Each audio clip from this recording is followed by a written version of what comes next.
ជំរាបសួរបងប្អូនទាំងអស់គ្នាថ្ងៃនេះយើងវិលមកជួបគ្នាសារជាថ្មីទៀតហើយឥឡូវយើងមកអ៊ុតរង្វាន់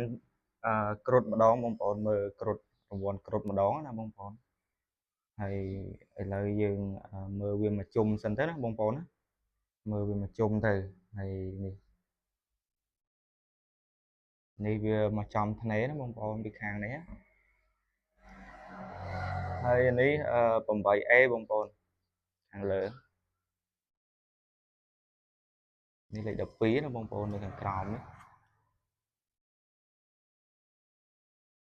ហ្នឹងហើយបងប្អូនមុននឹងគោះកង្វល់កំប៉ុងនេះ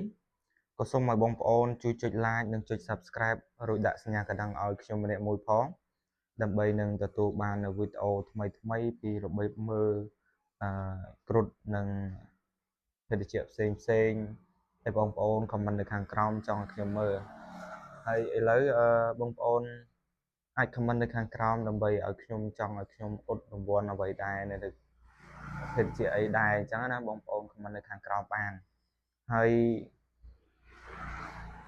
ឥឡូវយើងកុំឲ្យខាតពេលវេលាយូរយើងចូលមកអ៊ុតរង្វាន់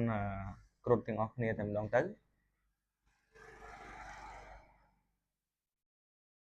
តោះឥឡូវយើងអ៊ុតហ្មងទៅណាបងចេញមកហើយមួយកំប៉ុងបងប្អូនហ